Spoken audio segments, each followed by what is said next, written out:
Bonjour la famille, donc ce message s'adresse à mes frères, mes sœurs chrétiens, chrétiennes, à tous ceux qui ont cru et qui partagent la même foi que moi, c'est-à-dire la foi en Jésus-Christ, notre Sauveur, le seul chemin, celui qui est venu, qui est descendu sur cette terre pour se sacrifier pour le pardon de nos péchés et que nous ayons accès à la vie éternelle. Donc aujourd'hui, je dirais que mon cœur est dans la tristesse. Pourquoi? Parce qu'aujourd'hui, je vois autour de moi dans mon entourage, je parle bien dans la chrétienté, dans le corps de Christ, de ce qu'on appelle le corps de Christ plutôt, euh, je vois l'image du monde, tout simplement. Mes frères, mes sœurs s'habillent, se maquillent ou s'apprêtent comme les gens du monde. La Bible nous dit effectivement que nous sommes dans le monde, mais nous ne faisons pas partie du monde.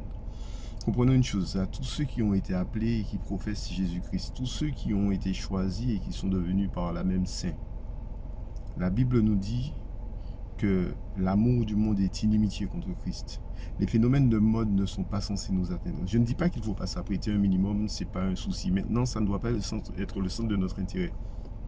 Lorsque je vois mes frères, mes sœurs qui suivent tous les mouvements de ce monde, de tous les phénomènes de mode qui apparaissent, cela m'attriste parce que je me rends compte qu'en fait, on n'a pas été pour beaucoup ôtés du monde.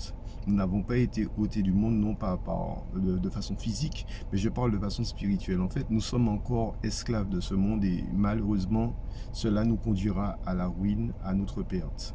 Sachez une chose, Christ reviendra et il viendra prendre son église. Ceux qui sont à son image, pas ceux qui sont à l'image du monde. Tout ce qui est du monde s'oppose à Christ. Alors mes frères, mes sœurs, ne vous laissez pas emporter par la chair, ne vous laissez pas influencer par la chair. Bien au contraire, traitez durement votre chair. Apprenez une chose, c'est que celui qui est conduit par l'Esprit de Dieu manifeste le fruit de l'Esprit, non pas les œuvres de la chair.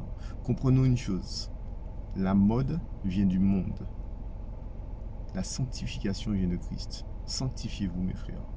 C'était juste une petite exhortation pour nous rappeler en quoi nous avons cru et qui nous sommes. Soyez bénis, mes frères, je vous aime.